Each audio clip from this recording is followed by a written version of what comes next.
তাহলে আজকে আপনাদের এই ধর্মসভায় যে পালা প্রসঙ্গ ধরে তুলতে চাই, একদিকে ভক্ত আর একদিকে ভগবান, অর্থাৎ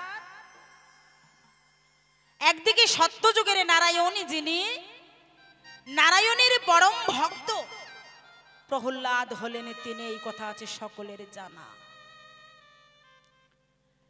তাহলে আমার বিপক্ষের ভাবুক যিনি, তিনি হলেন অত্যন্ত জ্ঞানী এবং গুণী। উনাকে সত্যযুগের নারায়ণের পক্ষের উকিল স্বরূপ দাঁড়িয়ে দিয়ে, অর্থাৎ ভগবান স্বরূপ ওনাকে দাঁড়িয়ে দিয়ে আমি নিজে ভক্ত হতে পারি নাই।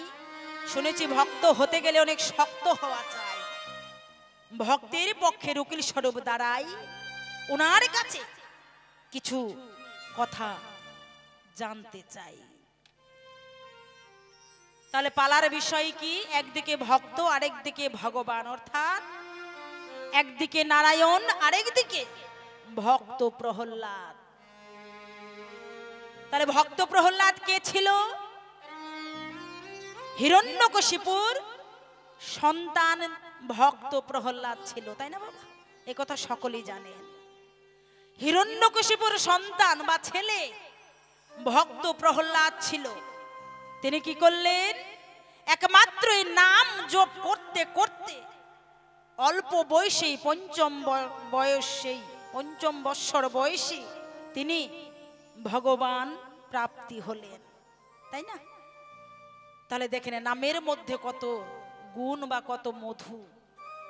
আর আমরা আমাদের মতো অধম যারা দেখবেন নাতিপুতি হয়ে গেছে, তবু যদি বলেন বাবা নাম মন্ত্র নিয়েছেন, আপনাদের এদিকে ভালো, আমাদের রায়গঞ্জের কথা বলবো, বলছে না রে মা এখনো সময় হয় নাই, তাই না বাবা? আপনাদের এদিকে হয়তো সেটা নেই, কিন্তু আমাদের ওইদিকে অনেক বাবা মা আছে নাতিপুতি হয়ে গেছে তবু বলছে সময় হয় নাই। তাহলে সময়টা হবে কখন? যেদিন বাঁশের দোলায় চলে যাবে, চারজনাতে বেঁধে নিয়ে যাবে, সেদিন কি আর সময় হবে বাবা? সেদিন সময় হবে না, সময় চলে যাবে। সবাই বলবে হরি বল, বলো হরি হরি বল। সেদিন এই মৃতদেহ বাধা থাকবে, শুধু মাথাটা নাড়াচাড়া করে বলবে আমার দ্বারাই হলো না। কারণ জন্ম নেওয়ার সঙ্গে সঙ্গে তো নিতে পারি নাই, সর্ব সময় নষ্ট করেছি, আর এখন মরে গিয়ে আর কি নাম নেব? তাহলে ভক্ত প্রহ্লাদ যিনি, তিনি নবীন বয়সে অর্থাৎ পঞ্চম বৎসর বয়সে ভগবান প্রাপ্তি হয়েছিলেন। তার কিছু কথা আমি ধরে তুলতে চাই। তাহলে তিনি কে ছিলেন? হিরণ্যকশিপু। তিনি ছিলেন একজন দৈত্য, অসুর, যার অত্যাচারে সাধুগুরু বৈষ্ণব নাম গুণগান করতে নাহি পারে। তিনি ছিলেন একজন দৈত্য, তারই সন্তান হিরণ্যকশিপু। আর দাদু ছিলেন কশ্যপ মুনি, দিদিমা ছিলেন দিতি, আর তারই ঘরের প্রহ্লাদ হলেন নাতি। তাই নিয়ে হবে কিছু পালার বিষয়। তাহলে ভগবানের সাথে আমার দ্বন্দ্ব কেন হলো, বা কেন আমার ভগবানের কাছে জানার বিষয়। আমার পিতা হিরণ্যকশিপু তিনি জীবনে কৃষ্ণ নাম করে নাই, হরি নাম করে নাই, নারায়ণের ভজন সাধন করে নাই। নিত্যদিন তিনি যারা হরি গুণগান করত তাদের উপরে অত্যাচার অনাচার করত, মারধর করত। এইরকম সাধু বাজারে গিয়ে, হরিবাসরে গিয়ে, হরিবাসরের যাহা কিছু থাকে সকল কিছু লন্ড ভন্ড করে দিত। কৃষ্ণ নাম হরিনাম গুণগান সে কর্ণে শ্রবণ করতে পারত না। সাধুগুরু বৈষ্ণবে দেখলে পড়ে অনাচার করত, অত্যাচার করত, মারধর করত।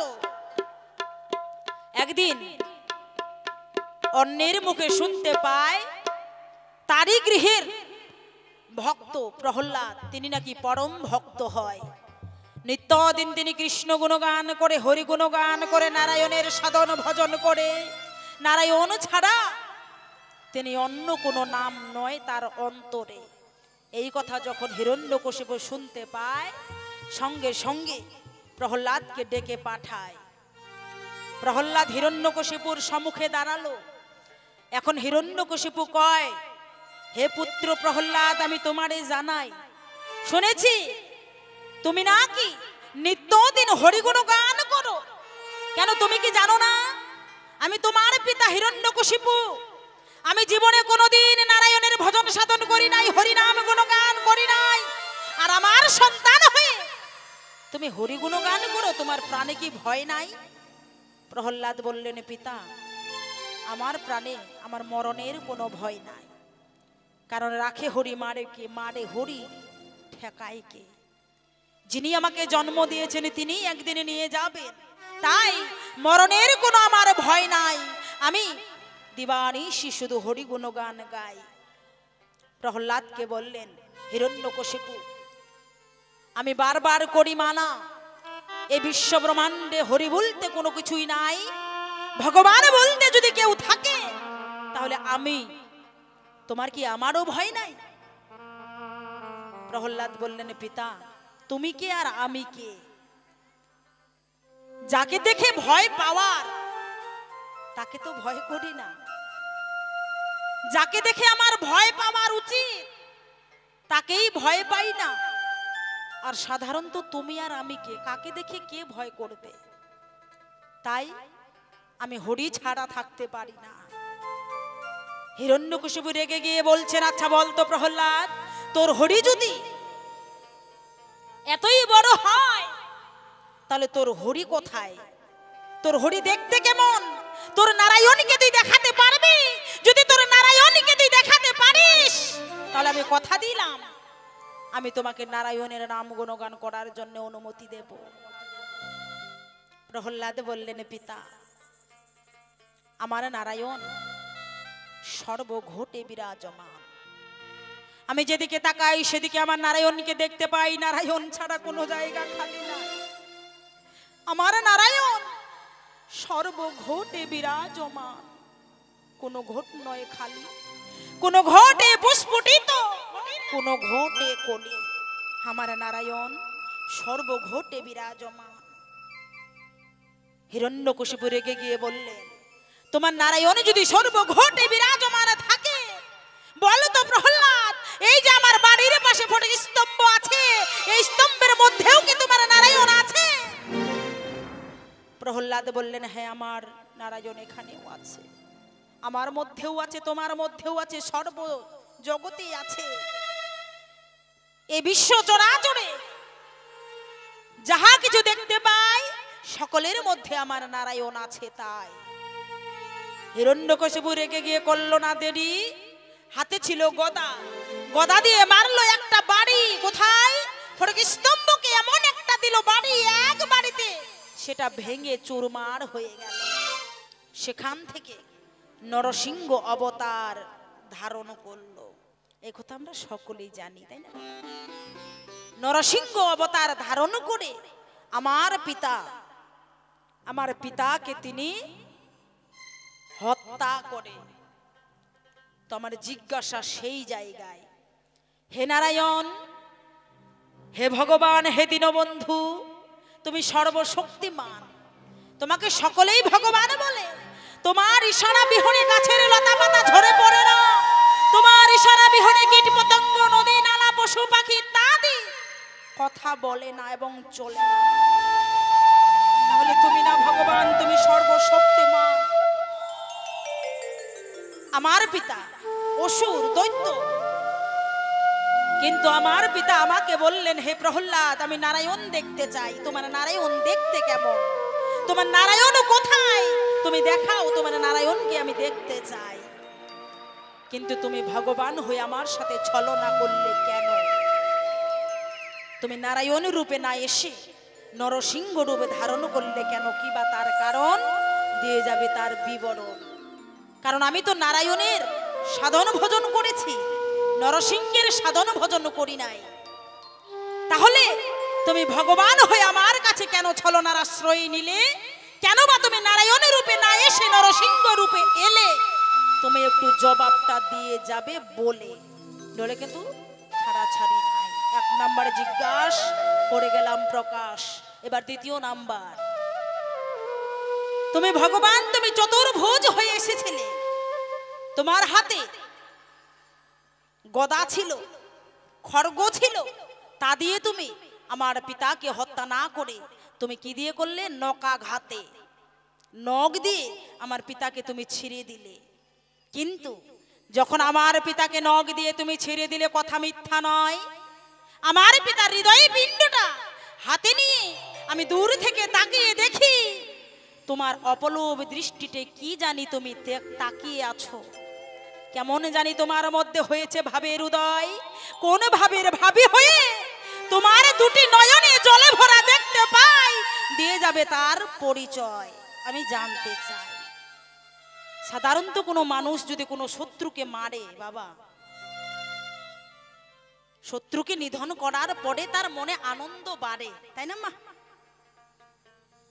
তাহলে কোন শত্রুকে যদি মারে, শত্রুকে মারার পর তার মনে আনন্দ বাড়ে, কিন্তু হে ভগবান আমি দূর থেকে তাকাই, তোমার মধ্যে কোনো আনন্দ নাই। কেমন জানি তোমার মধ্যে অভাব, কোন ভাবের হয়েছে তোমার উদয়।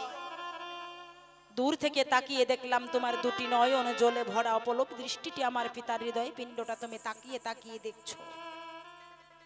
আমি জানতে চাই, আরেকটা জিজ্ঞাসা, আমার পিতার হৃদয় পিণ্ডটা তোমার মধ্যে এমন কি পূর্ণ করেছিল যার জন্য তোমার সেবায় লাগলো? আর দেহটা কি পাপ করেছিল? এই দেহের ভিতরেই তো হৃদয় পিণ্ডটা আছে, দেহটা পাপ করলে তো হৃদয় পিণ্ডটা করবে কি? তাহলে হৃদয় পিণ্ডটা তোমার সেবায় লাগলো, আর দেহটা কেন সেবায় লাগলো না? কৃপা করে বলে যাবে সেই আলোচনা। কেমন? তাই একটু শুরু লাগাই, আর উনার কাছে যাহা কিছু জিজ্ঞাসা সেটা একটু বলে যায়। আমার বিপক্ষেতে আছেন যিনি, তিনি নারায়ণ হয় গো, কল্পনাতে ভক্ত হইয়া গো,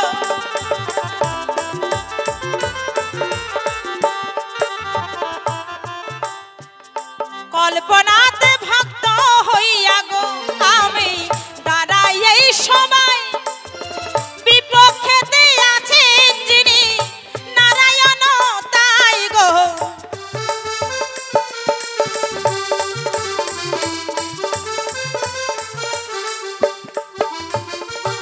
আমি কল্পনাতে ভক্ত হইয়া গো দাঁড়াই এই সবাই, আমার বিপক্ষেতে আছেন যিনি, তিনি নারায়ণ তাই। শোনো শোনো ও ভগবান, আমি তোমারে জানাই, তোমার কাছে কিছু কথা শুনিবার চাই। আমার পিতা আমার কাছে দেখতে চাইল নারায়ণ, নারায়ণের রূপে না এসে তুমি নরসিংহ রূপ করলে কেন ধারণ? নরসিংহ রূপ ধারণ করে তুমি দেখো কি কর্ম করিলে, আমার পিতাকে নৃশংস ভাবে তুমি হত্যা যে করিলে। হে ভগবান তোমার কাছে জানতে চাই, আমার পিতা দেখতে চাইলো নারায়ণ, আর তুমি নারায়ণ রূপে না এসে নরসিংহ রূপ করলে ধারণ, কেন? কিসের কারণ? দিয়ে যাবে তার বিবরণ। নরসিংহ রূপে ধারণ করলে ভালো।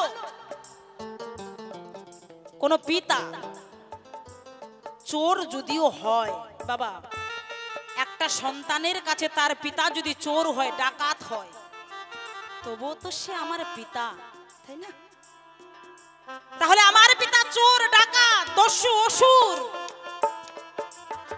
সে তো আমার কাছে ভগবান। আর যদি ভগবান না হয়, শাস্ত্র মিথ্যা হয়ে যাবে।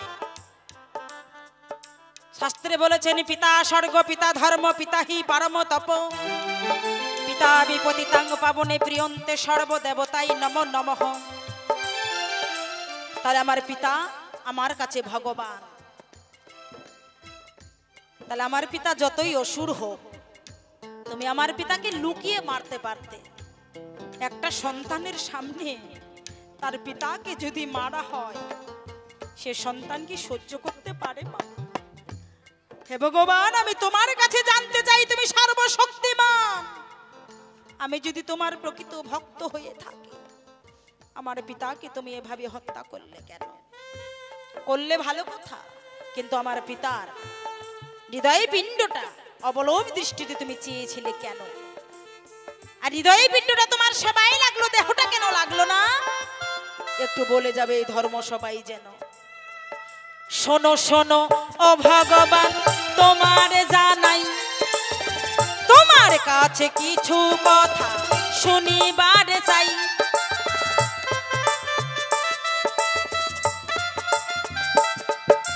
এই প্রথমবারে তোমার কাছে কিছু কথা করে গেলাম দান, সঠিক সঠিক ভাবে তুমি করবে সমাধান।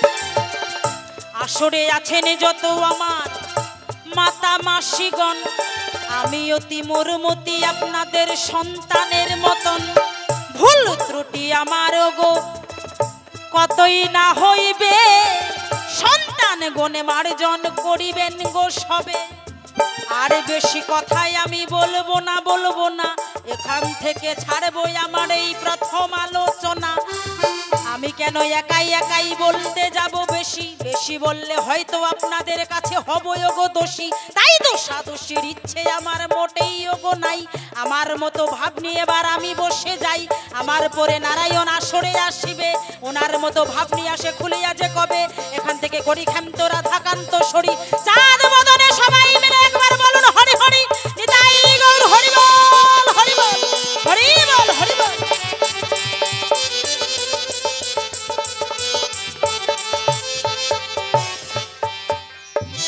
ছোট ছোট প্রশ্ন, ছোট ছোট উত্তর, তাই না মা? একাই যদি 1.5 ঘন্টা 2 ঘন্টা নিয়ে নেই তাহলে তো ওনাকে ফাঁকি দেওয়া হবে। টাকা নেব সমান সমান, দুজনে সমান সমান খাটতে হবে, কি বলেন? একা খাটলে তো হবে না। তাই কিছুক্ষণের জন্য বসে যাই, আসবেন এবার নারায়ণ। তাই জয় গুরু, জয় গুরু, জয় গুরু, জয় গুরু। বিপক্ষের ভাবুক যিনি অত্যন্ত জ্ঞানী গুণী, চাই না সরকার নামটি জানি। একদিকে ভক্ত আর একদিকে ভগবান, মানে একদিকে দত্ত রাজ বা রাজা হিরণ্যকশিপুর পুত্র ভক্ত প্রহ্লাদ, আর একদিকে সর্বশক্তিমান তিনি হচ্ছেন আমার নারায়ণ ভগবান। এই আজকে আলোচনা ধরে তুলেছেন। তো বিপক্ষের ভাবুক অতি চালাক, তিনি ভক্তের ভূমিকা নিয়ে নারায়ণের ভূমিকা আমাকে দিয়ে আবার জিজ্ঞাসা করে গেছেন। এই তো বলছি মায়া, তো কথা বলা যাবে না। এত যদি কথা বলো মা, তাহলে আমার কথাগুলো ভুলে যাব, তখন কিন্তু দোষ দিতে পারবা না, তাই না? তাহলে প্রথম জিজ্ঞাসা করলেন দান, ওহে ভগবান, আমি তোমার কাছে জানতে চাই, আমি আমার পিতাকে নারায়ণের কথা বললাম, নারায়ণের গুণগান করলাম, আমার পিতা আমাকে বলে যে হে ভক্ত প্রহ্লাদ, আমি তোর কাছে জানতে চাই তোর যে নারায়ণ ভগবান কোথায় থাকে। ভক্ত প্রহ্লাদ বলে যে আমার ভগবান সর্বঘটে বিরাজিতমান। কি রূপে? না, আত্মা রূপে। আমার মধ্যে যে আত্মা আছে, একটা বৃক্ষর মধ্যেও সে আত্মা আছে, একটা স্তম্ভের মধ্যেও সে আত্মা আছে, একটা পিঁপড়ার মধ্যেও সে আত্মা আছে। আমার কথা শুনে, মানে ভক্ত প্রহ্লাদের কথা শুনে হিরণ্যকশিপু কয়, তোর ভগবান যদি, তোর নারায়ণ যদি সর্বঘটে বিরাজিতমান হয়, আমার বাড়ির যে ফটিক স্তম্ভ, এখানে তোর নারায়ণকে দেখাতে পারবি? ভক্ত প্রহ্লাদ বলল, দেখাতে পারবো, কিন্তু ওইখানেই ঘটনা রইল, নারায়ণ রূপে না এসে নরসিংহ রূপ কেন ধারণ করলো, তাই না? এইখানেই ভক্ত প্রহ্লাদের জিজ্ঞাসা রয়।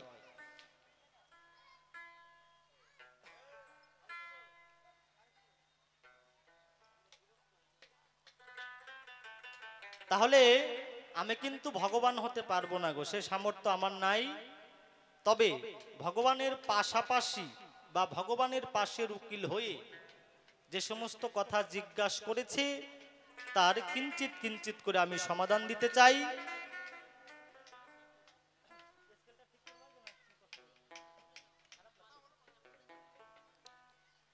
প্রথম জিজ্ঞাসা করলো, কেন আমি নরসিংহ রূপে আমি আমার ওই ভক্তের সামনে আসলাম। একটু কথায় কথায় বলে যাই, কারণ টিম চেঞ্জ হচ্ছে। হিরণ্যকশিপু সারা জীবন বাঁচার চেষ্টা করেছে, কিন্তু সে বাঁচতে পারে নাই। আর ভক্ত প্রহ্লাদকে সারা জীবন মারার চেষ্টা করেছে, কিন্তু তাকে মারতে পারে নাই। সত্যযুগের ঘটনা না বললেই চলবে না। এই হিরণ্যকশিপু ব্রহ্মা দেবতার কঠোর সাধনা করলেন। এক যুগ ধরে কঠোর সাধনা করে ব্রহ্মা দেবতার দর্শন পেল। ব্রহ্মা দেবতা বলল, হে হিরণ্যকশিপু, বলো তুমি আমার কাছে কি বর চাও, বলো আমার কাছে তুমি কি বর চাও। হিরণ্যকশিপু বলছে, আমি অমরত্ব বর চাই। ব্রহ্মা বলছে, সেই বর তোমাদের কোনো অধিকার নাই, কারণ তুমি দৈত্য। তুমি যদি আজকে অমরত্ব বর পাও, তাহলে তুমি সবার উপর অত্যাচার করবে, সাধুগুরু বৈষ্ণবের উপর অত্যাচার করবে। আর তোমার অত্যাচারে এই সংসারের ভিতরে কেউ কৃষ্ণ নাম করতে পারবে না।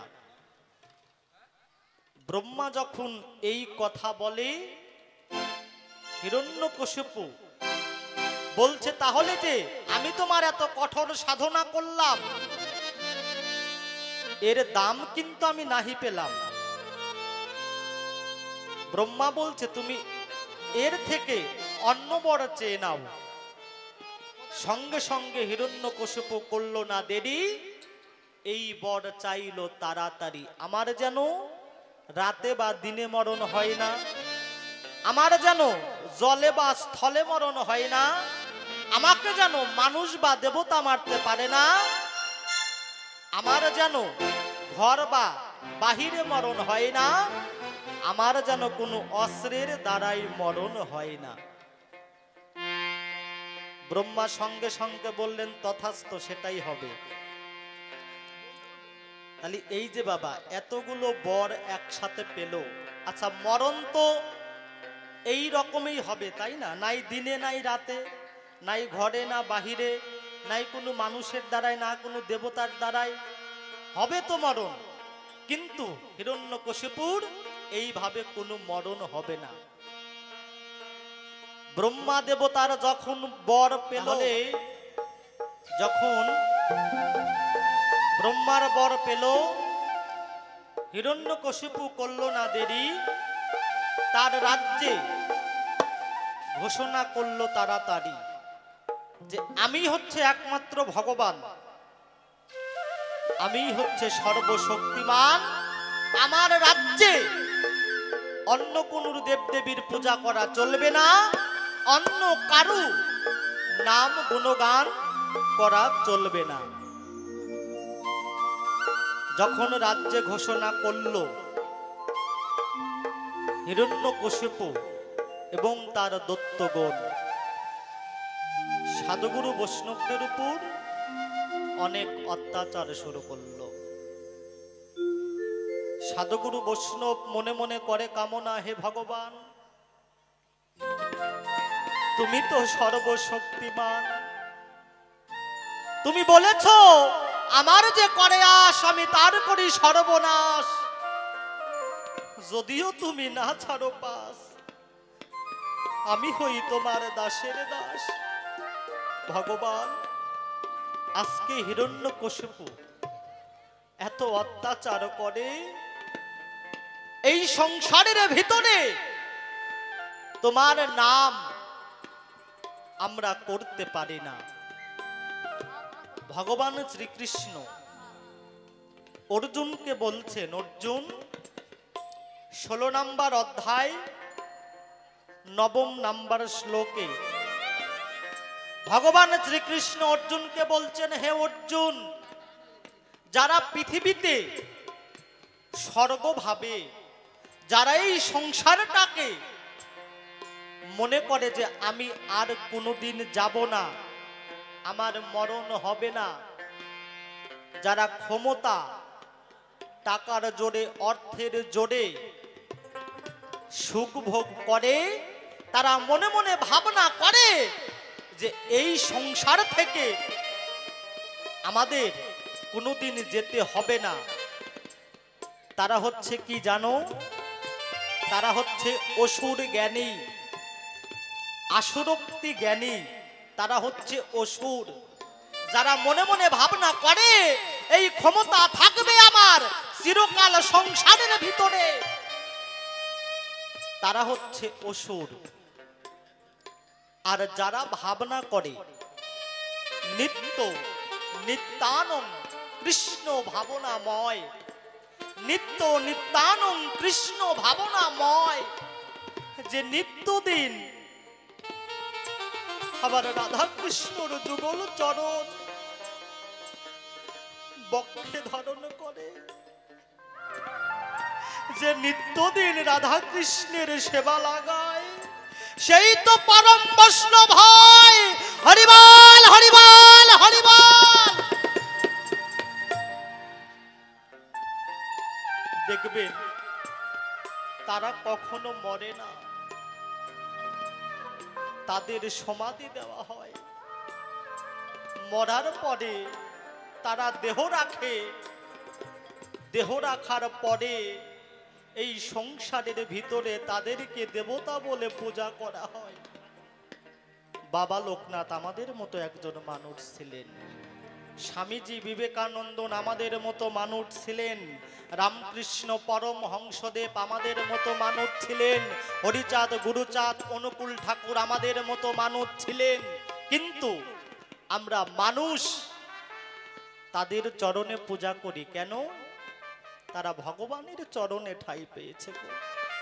তাই ভক্ত প্রহ্লাদ তোমার পিতা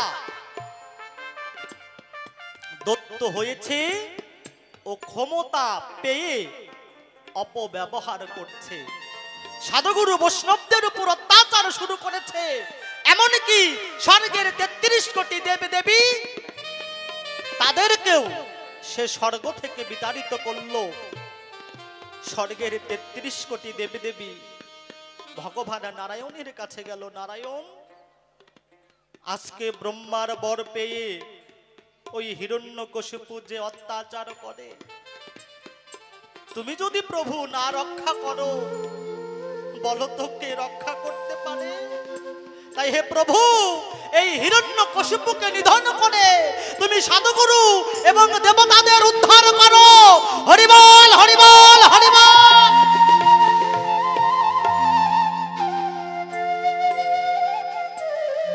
বৈকুণ্ঠ বিহারী আমার নারায়ণ শ্রী হরি বললেন, হে দেবতাগণ, হে সাধুগুরু বৈষ্ণবগণ, তোমাদের চিন্তার কারণ নাই।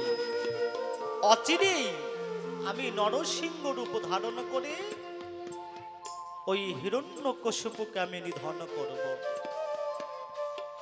তাই একদিন কি ঘটনা ঘটল, হিরণ্যকশিপুর পুত্র ভক্ত প্রহ্লাদ যে পাঠশালাতে পড়তে যায়, সেই পাঠশালাতে তাকে যে শিক্ষা দেওয়া হয়, তিনি সে শিক্ষা না নিয়ে সদাই তিনি ওম নমো ভগবতে বাসুদেবায় নমো এই মন্ত্র সারাক্ষণ তিনি জপ করতে থাকেন। এমনকি স্কুলের যত আরো ছাত্র ছিল তাদেরকেও এই মন্ত্র প্রদান বা শোনালো। এটা কে দেখতে পারলো? তারই গুরু মশাই, তার নামটা হচ্ছে গয়া মার্কো। গয়া মার্কো যখন এই জিনিসটা দেখতে পায়, সঙ্গে সঙ্গে হিরণ্যকশিপুকে জানায়, বলছে, রাজামশাই, আপনার পুত্র সন্তানকে আপনি যে শিক্ষা আমাদের দিতে বলেছেন, সে শিক্ষা না করেনি নিয়ে সদাই শুধু ওম নমো ভাগবতে বাসুদেবায় নমো এই মন্ত্র জপ করে। আপনার সন্তানকে আমি মানুষ করতে পারবো না, এই কথা যখন হিরণ্যকশিপু শুনতে পায়, রাগে ক্রোধে ভক্ত প্রহ্লাদকে ডাকে তার সামনে, বলছে পুত্র, তুই নাকি বড় কৃষ্ণ ভক্ত হয়েছিস, তুই নাকি বড় নারায়ণের ভক্ত হয়েছিস। তোকে আমি বারবার বলেছি যে আমার রাজ্যে থাকতে হলে সদাই আমার নাম গুণগান করতে হবে, কিন্তু আমার মন্ত্রী আমার সৈন্যগণ তোকে এত মারার চেষ্টা করেছে, তোর মরণ হয় না, বলতো থেকে বাঁচাই কে? ভক্ত প্রহ্লাদ বলছে, আমাকে বাঁচায় আমার শ্রী বিষ্ণু। তোকে যদি শ্রী বিষ্ণু বাঁচায়, আজকে পিতা হয়ে আমি পুত্রকে নিধন করব, আমি ইতিহাস করব যে পিতার হাতে পুত্রর মরণ। তোর নারায়ণ যদি তোকে বাঁচাই সর্বখানে, তুই কর বিবেচরণ, এইখানে তোর হবে মরণ। এই বলে হিরণ্যকশিপু করল না দেরি, তার যে হাতের গদা ছিল তাকে মারার জন্য মারলো একটা বাড়ি। ভক্ত প্রহ্লাদ তিনি অতি বড় চালাক, ভক্ত যিনি হয় তাকে রক্ষা করে আমার দয়াল ভগবান। ভক্ত প্রহ্লাদ ওখান থেকে সরে যায়, ফটিক স্তম্ভ, হিরণ্যকশিপু যে ফটিক স্তম্ভ মানে গদা দিয়ে যে বাড়ি মারলো, সেই বাড়িটা ফটিক স্তম্ভের গায়ে লাগলো। যখনই ফটিক স্তম্ভের গায়ে লাগে, সেইখান থেকে নরসিংহ রূপ বের হলো, তাই না? ওইখানে জিজ্ঞাসা করলো, কেন তুমি এহন কর্ম করলে, কেন আমার পিতার সামনে আমাকে ছোট করলে? আমি তো এই নরসিংহর সাধন ভজন করি নাই, আমি তো এই নরসিংহের আমার পিতার কাছে এই কথা বলি নাই।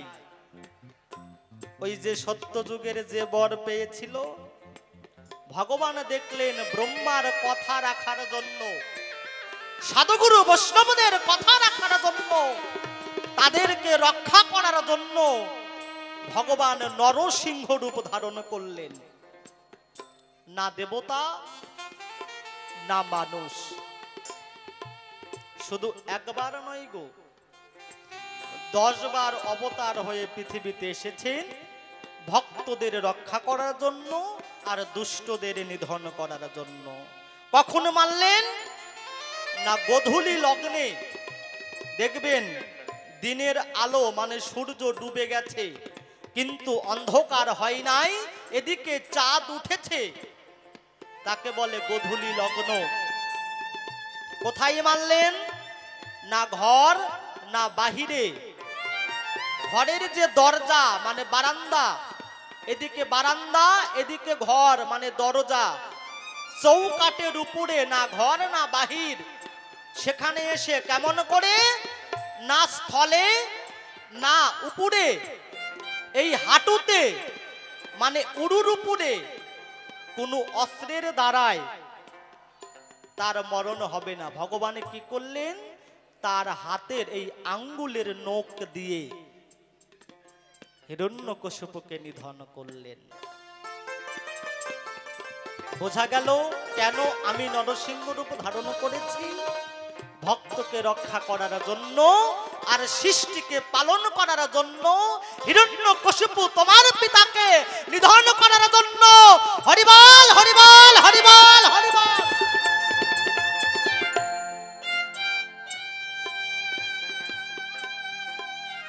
দ্বিতীয় কথা, আমার কাছে করে গেল দান, দিতে হবে নাকি সমাধান। বলেছে, হে ভগবান, একজন শত্রুকে মারলে তার অনেক রাগ ক্রোধ হয়, কিন্তু তুমি আমার পিতাকে নিধন করলে। আমি দেখতে পাই যখন তুমি নিধন করো তাই অপলক দৃষ্টিতে তাকিয়ে আছো, তোমার মধ্যে এমন একটা ভাবের উদয় হলো, সেই ভাব এত গভীরে চলে গেল তোমার আখিতে কেন অশ্রু ঝরলো। দারুণ কথা। একজন শত্রুকে মারলে অবশ্যই রাগ থাকবে, কিন্তু সংসারে দেখবেন এমন একটা মুহূর্ত আসবে, অতি কষ্টে মানুষ কান্না করে, এটা স্বাভাবিক।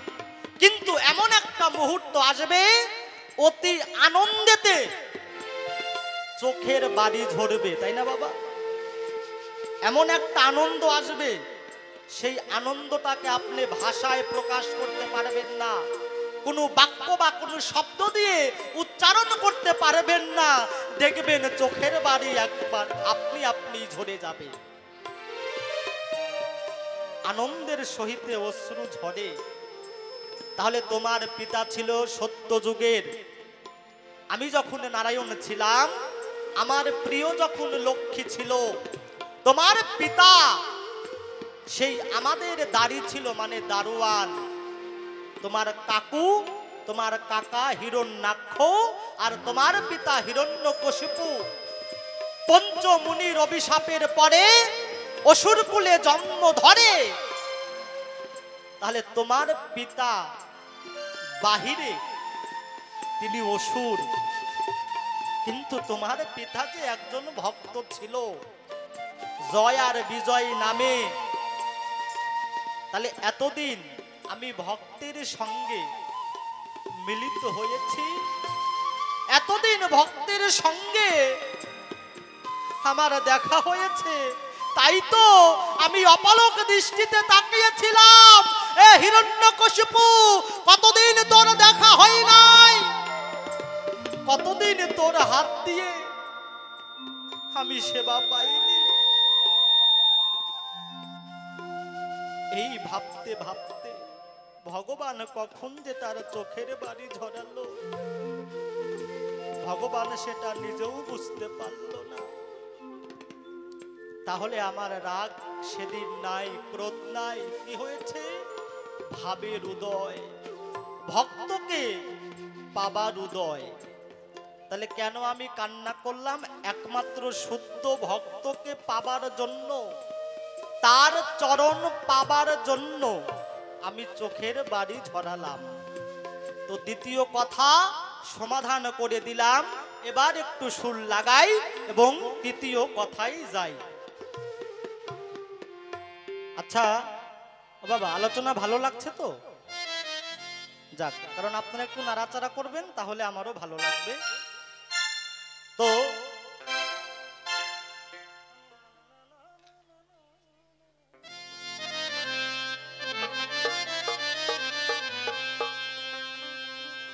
ওরে তুই যদি আমার হইতিস রে ও বন্ধু,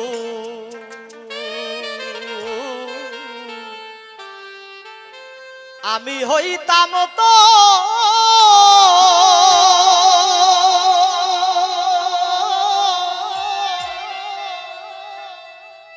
ওরে বুকেতে জড়াইয়া তোরে, বুকেতে জড়াইয়া তোরে হাইরে করিতামা তোর রে।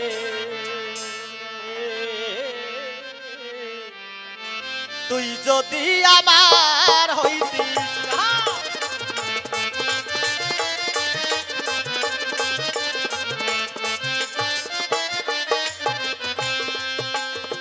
শোনো শোনো ওগো ভক্ত, তোমারে জানাই দ্বিতীয় কথার জবাব আমি এখন দিতে চাই।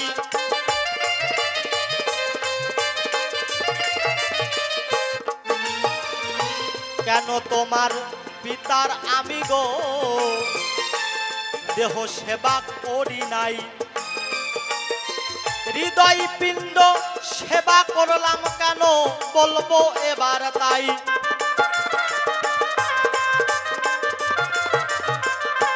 বলেছে হে ভগবান, আমি তোমার কাছে জানতে চাই আমার পিতা যিনি ছিল হিরণ্যকশিপু, আমার পিতার তুমি হৃদয় কমলটা সেবা করলে, কিন্তু দেহটা কেন সেবা নাহি করলে? ওই যে দেখো তোমার পিতা গো দত্ত বটে ছিল, সেই যশোরে আসরেতে বলাই তবে ভালো।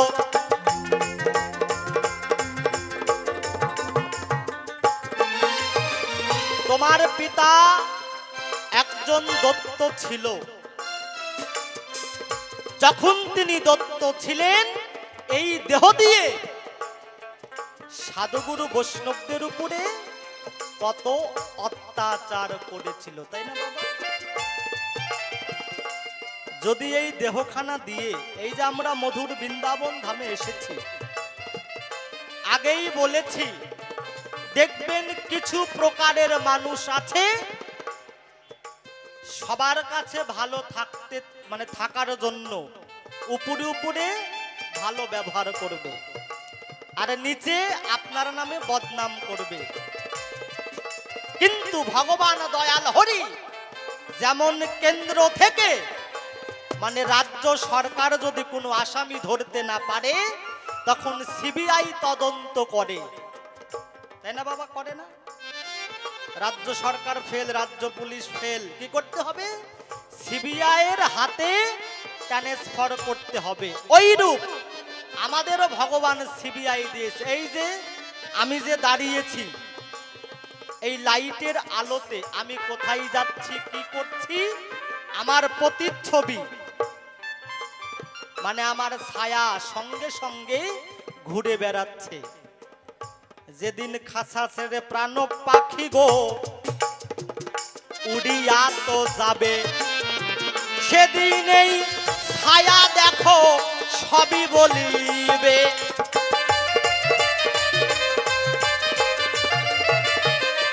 আজকে হাতের আঙ্গুল কথা বলছে না, যেদিন যমরাজা আমাকে জিজ্ঞাসা করবে, এই আঙ্গুলকে জিজ্ঞাসা করবে, তোমাকে যে দেহের সঙ্গে লাগিয়ে দিয়েছিলাম সে এই হাত দিয়ে কখনো সাধুগুরুর চরণ ধরেছে কিনা, এই হাত দিয়ে কখনো সাধু সেবায় দান করেছে কিনা? হরিবল হরিবল হরিবল।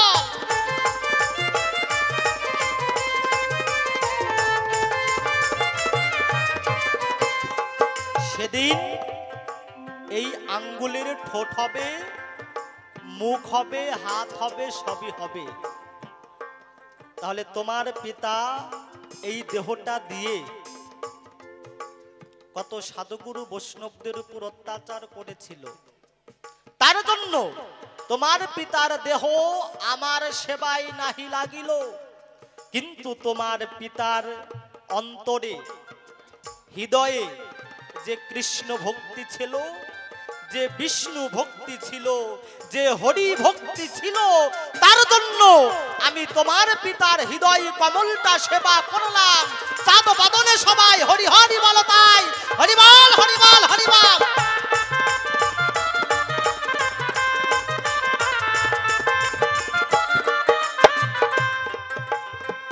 এই তো তোমার কথা ছিল, কথাই করলাম শেষ। তোমার কাছে কিছু কথা করিব বিশেষ।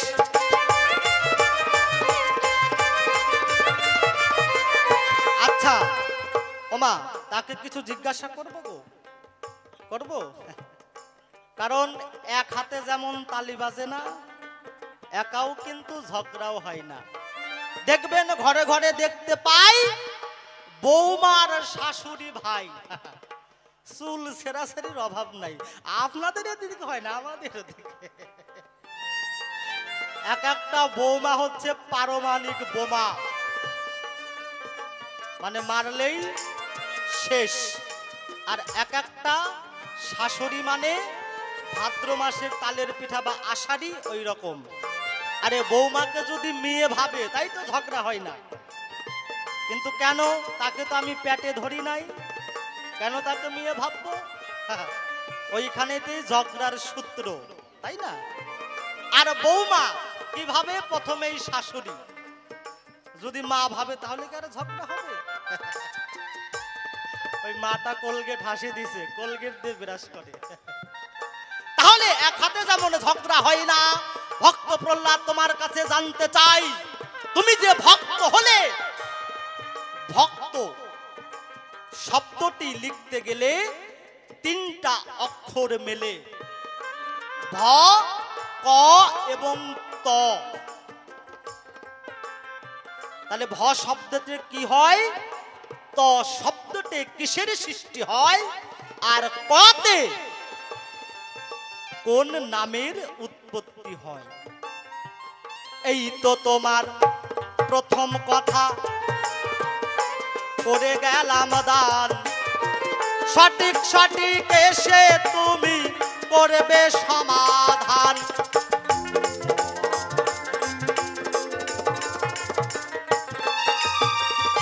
শোনো দিয়াম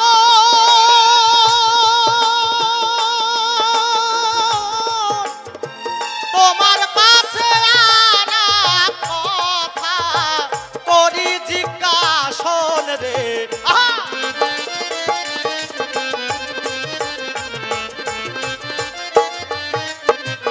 তুমি যে ভক্ত হলে, কারণ আমি যা কিছু দেখতে পাই সকলই হচ্ছে ভগবানের দান।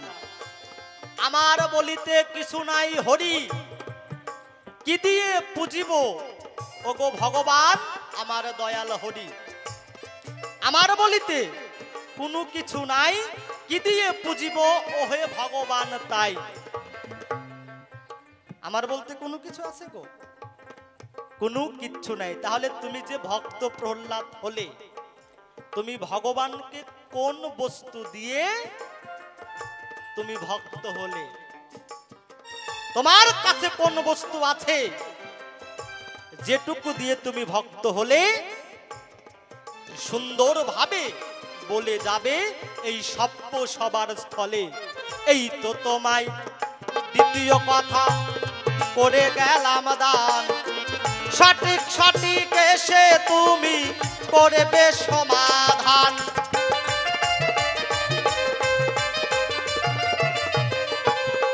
তাই এইখানেতে করি ক্ষান্ত রাধা কান্ত শরী, চাঁদ বদনে সবাই একবার বলুন হরি হরি। হরি বল হরি বল হরি বল হরি বল হরি বল। আস্তে আস্তে আস্তে। আচ্ছা মা, যদি ভালো লেগে থাকে আমার কথা শুনে একবার সবাই রাধার জয়গান করব, তাই না? সবাই মিলে রাধা রানী কি, রাধা রানী কি, রাধা রানী কি। বাহ, কারণ জয় দিলে জয়ী হওয়া যায়, তাই না বাবা?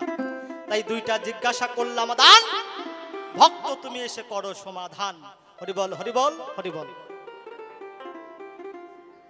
জিজ্ঞাসা করেছিলাম, সঠিক সঠিক তার সমাধান আমরা পেলাম, তাই না? কোনো কিছু বাকি রাখে নাই। এবং কি আমাকেও দুটি কথা বলে গেছে, ভুলি নাই, মনে আছে, বলতে চাই আপনাদের কাছে, যদি আপনাদেরকে পাশাপাশি আমি পাই। বলে গেছে, হে ভক্ত প্রহ্লাদ, তোমার কাছে জানতে চাই, ভক্ত শব্দটি লিখতে গেলে তিনটি অক্ষরের প্রয়োজন হয়, তারপরেই ভক্ত শব্দটি লেখা হয়। তাহলে ভ আর কয় তয় যুক্ত, তাই না বাবা? লেখাপড়া কিন্তু আমি ওয়ান ফেল। যদি আর 9 বছর স্কুলে যেতাম তাহলে হয়তো মাধ্যমিকটা দিতে পারতাম। পিতামাতার অভাবের কারণে 9 বছর স্কুল যেতে পারি নাই। ওয়ান পাস, ওয়ান ফেল নয়, ওয়ান পাস করেছি। তো বলেছে ভ এবং কয় তয় যুক্ত, এই যে তিনটি অক্ষর, এই তিনটি অক্ষরের মধ্যে কি কি আছে এবং কোন কোন বস্তু থাকলে পরে একজন পরম ভক্ত হওয়া যায়। সাংঘাতিক ব্যাপার বাবা। এই ভক্তের মাহিত্য দেওয়ার মতো আমার ক্ষমতা নেই, তবু গুরুর কৃপা বলে, আপনাদের কৃপা বলে তার পাশাপাশি আমি যেতে চাই। আরো একটা জিজ্ঞাসা করে গেছে দান, বলেছে হে ভক্ত, এ বিশ্ব চরাচরে যাহা কিছু দেখতে পাই সকল কিছু ভগবানের অবদান, তাই না বাবা? সবকিছু ভগবানের। যেমন এই যে লাইট জ্বলতেছে, এই লাইটের কারেন্টের মাধ্যম দিয়ে যে লাইট আমরা পাই, এই লাইটের কিন্তু বিল আমাদের ঠিক দিতে হবে, তাই না বাবা? দিতে হবে না? দিতে হবে। তাহলে ভগবান যে নিত্যদিন যে লাইট দেয়, সূর্যের মাধ্যম দিয়ে যে আলো আমাদের দেয়, সেই আলোর আমরা বিল কি দেই বাবা? ভগবানকে কত বিল দেই? দেই না। গরমের দিন হলে পড়ে কারেন্টের মাধ্যম দিয়ে আমরা শরীরে ঠান্ডা করার জন্য হাওয়া পাই, সেটার কিন্তু বিল আমরা দেই। আর ভগবান পবন দেবের মাধ্যমে দিয়ে যে প্রকৃতির হাওয়া আমরা পাই, যে হাওয়া পেয়ে আমরা প্রাণ বাঁচাই, সেই হাওয়ার কেউ বিল দেই? দেই না। হিসাব করলে কত হাজার হাজার টাকা যে বিল হয়। তাহলে ওনার জিজ্ঞাসা সেই জায়গায়, এই বিশ্ব চরাচরে সকলে কিছু ভগবানের দান, তাহলে তুমি যে পরম ভক্ত হলে, তুমি ভগবানকে কি দিয়ে তুমি ভক্ত হলে, তাই না? কিছু তো দিতে হবে, না দিলে তো ভক্ত হওয়া যায় না। তাহলে কি দিলে?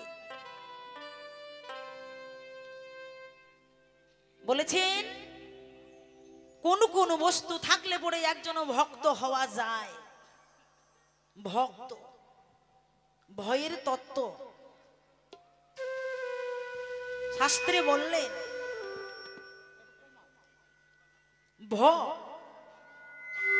পঞ্চভাব বহি ভগবান ভরসা যথা নববিধা ভক্তি যুক্তা ভকারস্য সুলক্ষণম। পঞ্চভাব অন্তরে জাগাতে হবে বাবা। কি কি ভাব? শান্ত, দাস্য, সাক্ষ্য, বাৎসল্য ও মধুর। তাহলে এই পাঁচটি ভাব কার কার কাছে ছিল? শান্ত ভাব ছিল একমাত্র সাধুগুরু বৈষ্ণব যারা, শান্ত ভাবের মানুষ হয় তারা। আর দাস্য ভাব, যিনি পরম ভক্ত হনুমান, তিনি সদা সর্বদাই ভগবানের দাসত্ব করেছিলেন, তাই না বাবা? তার কাছে ছিলেন দাস্য ভাব। আর সখা ভাব ছিলেন যার কাছে, তিনি হলেন অর্জুন, তার কাছে ছিলেন সখা ভাব। আর বাৎসল্য ভাব কার কাছে ছিলেন? আমার মা যশোদার কাছে, যেটা এখনো আমার মায়েদের কাছে একটু একটু করে পাওয়া যায়। মা যশোদা একমাত্র ভগবানকে বাৎসল্য প্রেমে বেঁধেছিলেন, তাই না বাবা? আর মধুর ভাব, যিনি আমার প্রেমের শিরোমণি, তিনি হলেন আমার স্বয়ং রাধারানী, তার কাছে ছিলেন মধুর ভাব। এই পাঁচ রকমের ভাব যদি কোনো ব্যক্তির অন্তরে জাগ্রত হয়, তার মধ্যে নববিধা ভক্তি যুক্ত, নববিধা ভক্তি যুক্ত করে যদি ভগবানকে ডাকা যায়, সেই তো পরম ভক্ত হতে পারে এই সংসারে। তাহলে ভয়ের তত্ত্ব গেল। এবার ককারে কৃষ্ণ কথা সদা যুক্তা কিঞ্চিত করুণাধা, কৃষ্ণ কর্মে কর অর্পণ কি কারস্য সুলক্ষণ। সাধুগুরু বৈষ্ণব যারা ত্রিসন্ধ্যা গায়ত্রী করে, তারা দেখবেন সন্ধ্যার সময় যারা গুরু ঘরের মানুষ কি করে, সারাদিন যাহা কিছু করে না কেন, সন্ধ্যার সময় তুলসী তলায় বসে ধূপ প্রদীপ জ্বালিয়ে প্রাণায়াম করে, শ্বাস প্রশ্বাসের মাধ্যম দিয়ে, নাসিকার মাধ্যম দিয়ে গোবিন্দকে ডাকে। দমে দমে কৃষ্ণ কথা যে কয়, সেই ভক্তের বোঝা আমার দয়াল হরিবল নিতাই গৌর হরিবল হরিবল হরিবল। তাহলে কয়ের তত্ত্ব গেল। এবার আত্মতত্ত্ব। আত্মতত্ত্ব যতক্ষণ না চেনা যাবে, যতক্ষণ নিজেকে জানতে না পারবো, ততক্ষণ পরকে চেনা যায় না। আর আমরা সাধারণত জীব কি করি, পরের ভুলটা আগে ধরি, কিন্তু আমি যে গভীর জলের ভিতরে ডুবে ডুবে জল খেলাম, সেটা কিন্তু আমরা কেউ ধরি না বা দেখি না। কিন্তু আমি যদি আজকে একটা কুকর্ম করে থাকি, ভগবান তো জানে, তার থেকেও পাড়ার লোক না জানলেও আমি তো জানি যে আমি কি করেছি, তাই না মা? নিজেকে কখনো ফাঁকি দেওয়া যায় না।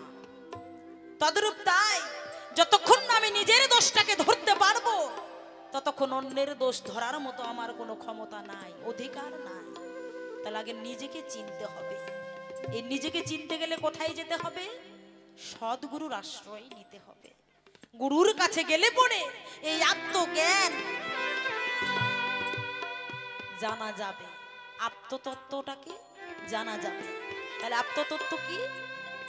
আত্মসমাপন গোবিন্দের চরণে যদি অর্পণ করা যায়, সেই তো পরম ভক্ত হতে পারে। হৃদয় গৌর হরিবল হরিবল। তাহলে ভক্তের তত্ত্ব গেল। এবার বলেছে তুমি কি দিয়ে তুমি ভক্ত হলে? বাড়িতে গুরুদেব আসলো মা, গুরুদেব আসলে পরে যেদিন গুরুদেব চলে যাবে তাকে তো বিদায় দিতে হবে, তাই না? তাহলে গুরুদেবে যাওয়ার সময় সনাতন ধর্মের যেটা নিয়ম, গুরু দক্ষিণা স্বরূপ কিছু দিতে হয়। কি দিতে হয় মা? এক থালা চাল, কিছু ডাল, আর 51 টাকা বা 11 টাকা, তাই না? আর কিছু বস্ত্র। এটাই কি গুরু দক্ষিণা হয়, নাকি গুরু দক্ষিণা স্বরূপ অন্য কিছু রয়? তো ওনার জিজ্ঞাসা সেই জায়গায়, তুমি পরম ভক্ত হলে, কিন্তু তুমি ভগবানকে কি দিয়ে পরম ভক্ত হলে সেই কথাটা একটু যাবে বলে। তাই একখানা গান গাই, তারপরেই ওনার প্রশ্নের দিকে যাই, কেমন? তো চলুন কি বলছে গানের ভাষা। শোনো দিয়া মন, যাহা কিছু জিজ্ঞাসা করছো বলবো তাই এখন।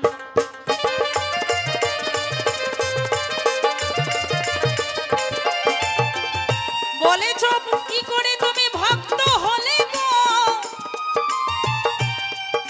তুমি আসরে বলে যাবে কোন বস্তু ভগবানকে দিয়ে তুমি ভক্ত হলে, এই ধর্ম সবাই খুলে কবে।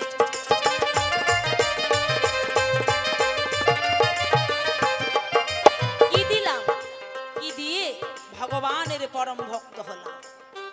আমার বলতে কোনো কিছুই নাই মা, শূন্য হয়ে এসেছি, ভগবানের বস্তু নিয়ে এসেছি, আবার সেইগুলো নিয়ে চলে যেতে হবে। আমার বলতে কিছুই নেই। তাহলে ভগবানকে আমি কি দিলাম? ভগবানকে দেওয়ার মতো আমার কাছে কি বা আছে? কিছুই নেই। তাহলে কি আছে? আমার এহকাল পরকাল, আমার ধর্ম কর্ম, যাহা কিছু এতদিন করেছি, এবং কি আমাকে আমার সব কিছু ভগবানের চরণতলে সঁপে দেওয়াই হলো আমাকে ভগবানের কিছু দেওয়া, তাছাড়া কিছুই নেই। তাহলে ভগবানের চরণে কি দিলাম? আমাকে নিজেকে সঁপে দিলাম, অর্থাৎ আত্মসমাপন করলাম। এটাই হলো ভগবানকে দেওয়া। তাছাড়া আমার কি আছে, কি বা আমি দিতে পারি? কোনো কিছুই দেওয়ার মতো নাই।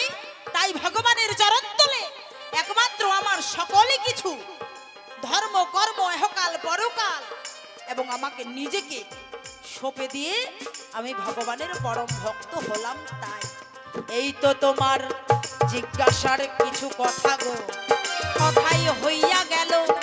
চাঁদ বদনে সবাই মিলে সাধুগুরু বৈষ্ণবগণ একবার হরি হরি বলো। হৃদয় গৌর হরি বল হরি বল। শোনো শোনো শোনো ভগবান, আমি তোমার জানাই, এই দ্বিতীয়বারে তোমার কাছে আরো একটা কথা জানতে চাই।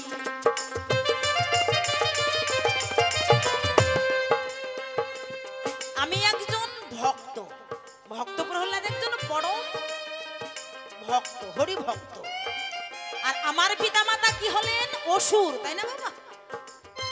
তাহলে এই সুন্দর পৃথিবীতে একজন পিতা বা মাতা যখন একটা সন্তানকে আনবে বলে ভাব, তখন ভগবানের কাছে কিভাবে প্রার্থনা করে মা? ঠাকুরের কাছে বলে তাই, হে দয়াল হে দীনবন্ধু, আমি একটা সন্তান চাই।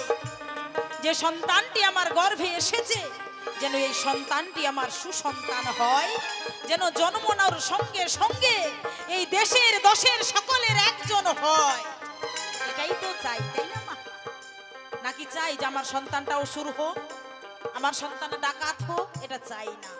তদ্রূপ তাই একটা সন্তান মানে একটা জীব, আপনারা আমি সবাই যখন ভগবানের কাছে ছিলাম, ভগবানকে বলেছিলাম হে দয়াল, হে দীনবন্ধু, ধরার বুকে আমাকে পাঠাবে, আমি ধরার বুকে যাব, কিন্তু তুমি আমার কথা ধরো, আমার মনের আশা তুমি পূরণ করো।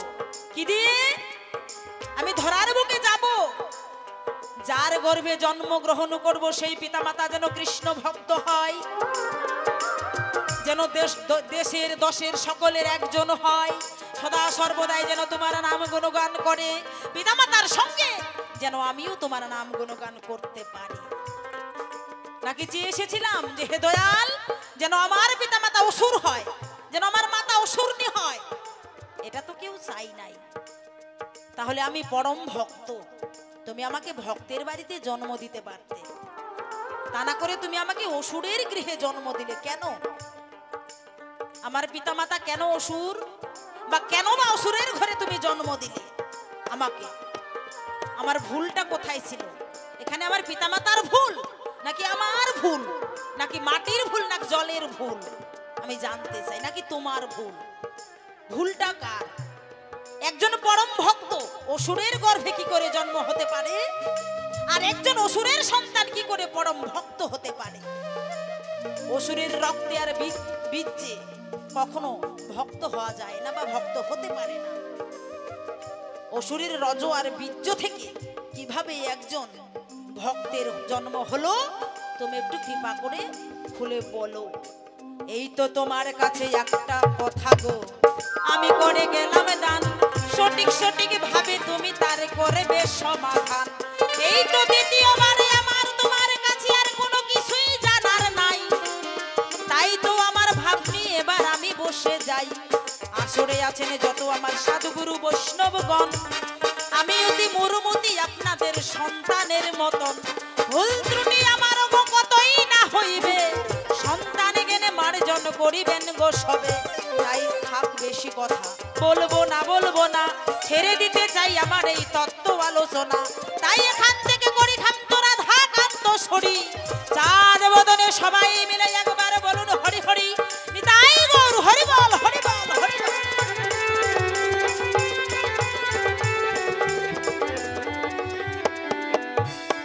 তাই একটাই মাত্র তোমার কাছে আমার জানার বিষয়, কি করে একজন অসুরের রক্ত থেকে একজন ভক্তের জন্ম হয়, আর কেনই বা হলো, একটু কৃপা করে বলবে শ্যাম চিকন কালো।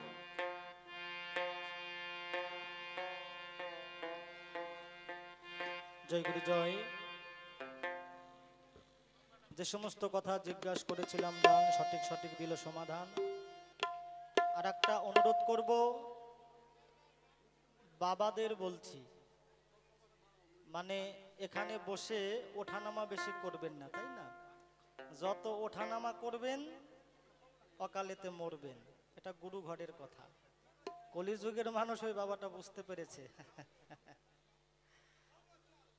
তো ব্যাপারটা হলো, জিজ্ঞাসা করে গেল, হে ভগবান, আমি তোমার কাছে জানতে চাই, তুমি আমাকে ভক্ত করে এই সংসারে পাঠালে বা সংসারের ভিতরে, কিন্তু আমার পিতাকে তুমি দত্ত বানালে, আর দত্তর ঘরণী আমার মাতা পয়াদু, তাহলে অসুরের ঘরে কেন আমাকে জন্ম দিলে? আমাকে অসুরের ঘরে জন্ম দিলে ভালো, কেন আমাকে ভক্ত বানালে? এক ভক্ত তার গুরুদেবকে জিজ্ঞাসা করে, গুরুদেব, ওই যে দেখতে পাই এত বড় বট গাছ, কিন্তু সেই বট গাছের ফল গাছের তুলনায় অতি ছোট, তাই না? কিন্তু ঘরে ঘরে আমার মায়েরা লাউ গাছ রোপণ করে, দেখবেন গাছটা চিকন কিন্তু তার ফলটা অনেক বড়, বড় না? গুরুদেবকে জিজ্ঞাসা করছে, ভগবানের বিচার ঠিক নাই, এত বড় বট গাছ কিন্তু ফলটা দিল ছোট, আর লাউ গাছটা একদম দড়ির মতো চিকন কিন্তু ফলটা কেন এত বড় করলো? ভগবান বুদ্ধিহীন হয়ে গেছে। গুরুদেব বলছে চল আগামীকালকে তুই আমার সাথে নগর করতে যাবি। গুরুদেব চালাকি করে এমন একটা নগর করতে গেছে, ওই নগরে বাড়ি ঘরের সংখ্যা খুবই কম, শুধু খোলা মাঠ, চৈত্রের খরা। শিষ্য গুরুদেব যখন একসাথে ঘোরাঘুরি করে, ওই শিষ্য কিন্তু আর নাহি পারে। চৈত্র মাসের খরা, শিষ্যর কিন্তু জীবনটা হয়ে গেল সারা। গুরুদেবকে বলছে, গুরুদেব আমি আর পারি না, আমার জল তৃষ্ণা পেয়েছে, আমি ক্লান্ত হয়ে গেছি, একটু বসার দরকার চাই। গুরুদেব বলে আর একটু যাই। এইভাবে করতে করতে যখন একটা বট গাছ মেলে, সঙ্গে সঙ্গে শিষ্য গুরুদেবকে বলে, গুরুদেব আমার আর যাওয়ার কায়দা নাই, এই বট গাছের নিচে একটু বসা চাই।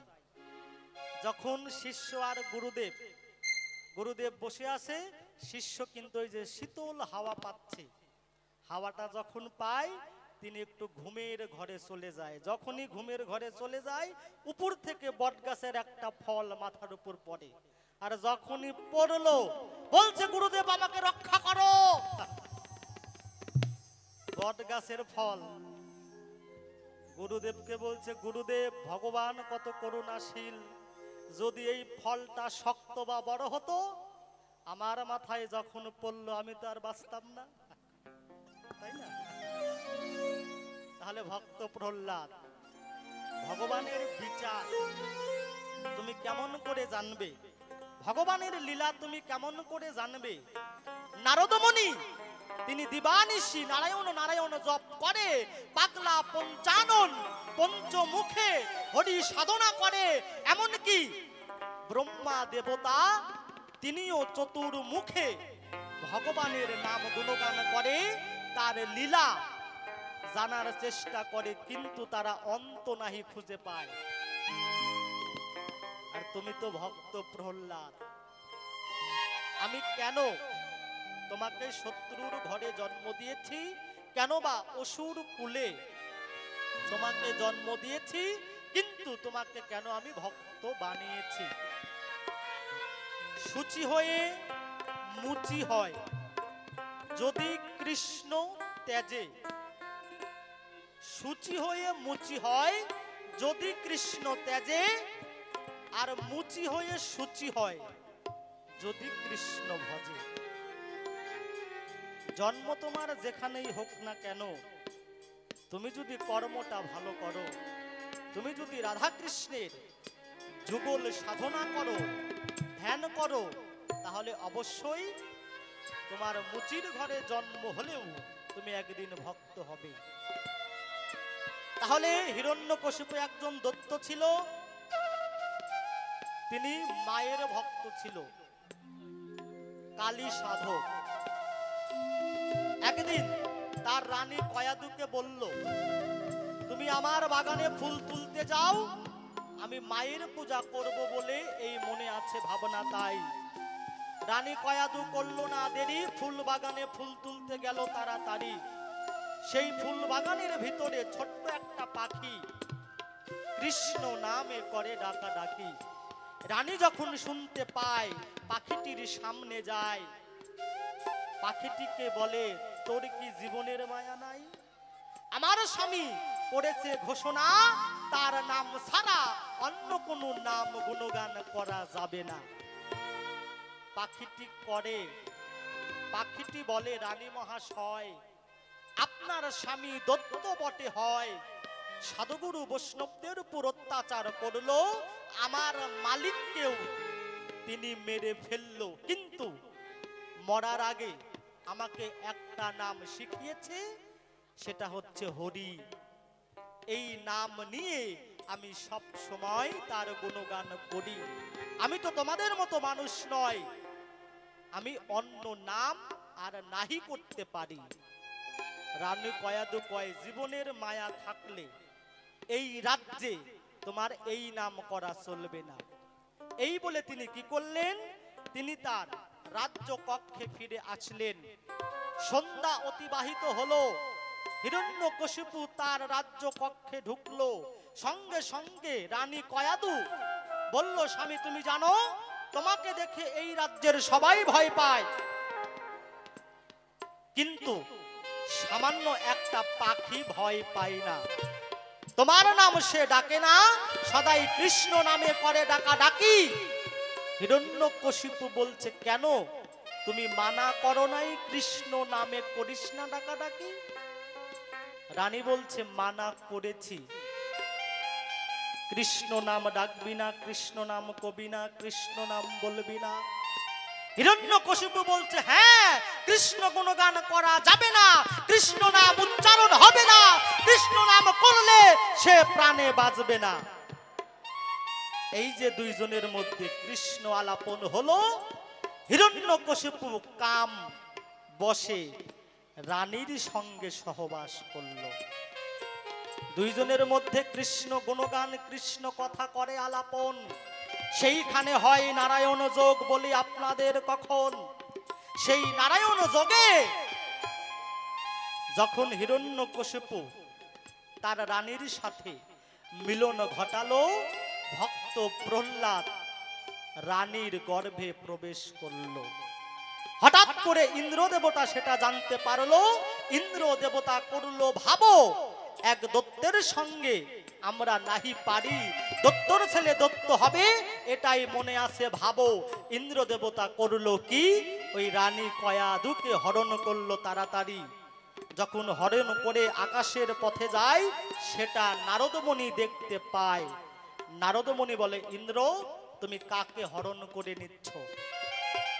বলছে, আমি হিরণ্যকশিপুর রানীকে হরণ করে নিচ্ছি।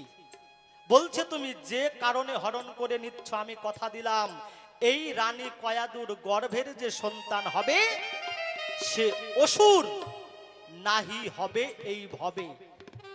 নারদমণি কি করলেন, ইন্দ্রর কাছ থেকে রানী কয়াদুকে কোথায় নিয়ে গেলেন? বদরিকা আশ্রমে, মানে তার আশ্রমে। সূর্য ওঠার আগে রানী কয়াদুকে উঠিয়ে নারদমণি প্রতিদিন শ্রীমদ্ ভাগবত কথা শ্রবণ করাতেন। কৃষ্ণ শিক্ষা, কৃষ্ণ নাম সাধন ভজন সব কিছু একে একে রানী কয়াদুকে শোনালেন। আমরা জানি আমাদের সংসারে কোনো মা যদি গর্ভবতী হয়, মা যেটা খায় সন্তান সেটাই খায়, মা যেটা শোনে সন্তান সেটাই শোনে। কারণ একটাই নারী, দুটা প্রাণ বা দুটা দেহ। তাহলে যিনি জন্মের আগেই মায়ের গর্ভে থেকে যিনি কৃষ্ণ নামে দীক্ষিত হয়েছে, সে কি করে অসুর হতে পারে? হরিবল হরিবল হরিবল হরিবল। তাই জগৎকে শিক্ষা দেওয়ার জন্য ভগবান কৃষ্ণ কি করলেন? এই লীলাটা, ভগবান নারায়ণ এই লীলাটা মায়েদের শিক্ষা দিলেন। কোনো মা যদি সংসারে গর্ভবতী হয়, সব সময় চেষ্টা করবেন সৎসঙ্গ করার। যেখানে কৃষ্ণ কথা, যেখানে ভাগবত পাঠ, যেখানে সাধু সঙ্গ, দেখবেন আপনার সন্তানও একজন মহান ব্যক্তি, মহান সাধু হবে। আর যদি মনে মনে ভাবনা করেন যে একটু কিরণমালা দেখি আমার ঘরে, সন্ধ্যাবাতি দিতে হবে না, আগে কিরণমালা দেখতে যাই, তাহলে ওই ছেলে মেয়ে দেখবেন কিরণমালা হয়ে পৃথিবীতে আসবে। এই যে খ্রিস্টানদের বড়দিন গেল, তাই না মা? এক একটা আমাদের সনাতন ধর্মের মানুষ এমন বড় বড় কেক কেটে বড়দিন পালন করলো, বলেন তো তা কি আমাদের? তার আগের দিন ভাগবতের জন্মদিন গেছে কলকাতাতে, লক্ষ কণ্ঠে ভাগবত পাঠ হয়েছে, সেটা আমরা কয়জন জানি? কিন্তু বড়দিন নিয়ে মাতামাতি, তাই না? এই তো সনাতন ধর্মের মানুষ আমরা। তো শোনো, এই তোমার কথা ছিল, কথায় কথায় জবাব হলো, কারণ সময় বেশি নাই। আরো কিছু কথা আমাদের মানে দায়িত্ব দিয়েছে কমিটি দাদা ভাই, তাই আমি তোমাকে বলছি শোনো। আচ্ছা মা, বাবাদের বলছি, কারো পিতা যদি মারা যায় তাহলে কি করতে হয়? সবাইকে নিমন্ত্রণ দিতে হয়, সেই দেহটার সৎ কাজ করতে হয়, তাই না? তাহলে ভক্ত প্রহ্লাদের পিতা মারা গেছে, সে তার সৎ কাজ না করে আমার সাথে ঝগড়া করছে। বলেন তো কেমন বেটা এটা? হ্যাঁ? হ্যাঁ, যদি বাঁশি মারা হয়ে যায় তাহলে খারাপ হবে না? কি উদ্ধার আছে? বাঁশি মারা হয়ে গেল তার উপায় নাই। শোনো, আর ঝগড়াঝাটির কোনো প্রয়োজন নাই। তুমি একটা কাজ করো। তো আমার কি করতে হবে? হে ভগবান, তুমি তো সর্বশক্তিমান। আমার পিতা গেছে মরে, তাহলে আমার পিতার সৎ কাজ আমাকে করতে হবে। তবে আমি কিভাবে কি করব, কি করতে হবে সেই বিধান একটু বলে দেবে কেমন? প্রথমেতে তুমি সাধুগুরু বৈষ্ণবের কাছে বা দাঁড়ে দাঁড়ে গিয়ে ভিক্ষা করো।